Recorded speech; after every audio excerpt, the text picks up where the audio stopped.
इसमें पूरा क्रैक है। एक क्रैक तो ऐसा गया, इधर दो क्रैक है, उधर दो क्रैक है। लेकिन माल सही पचा है।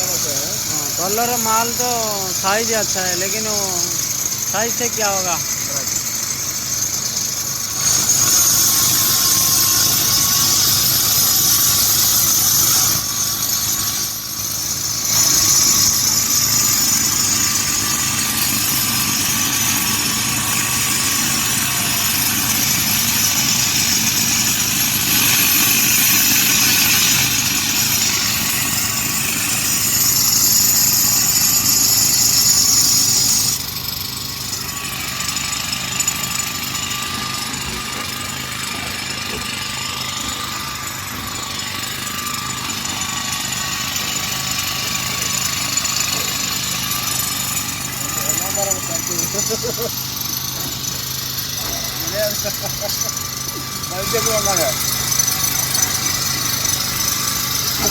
Thank you.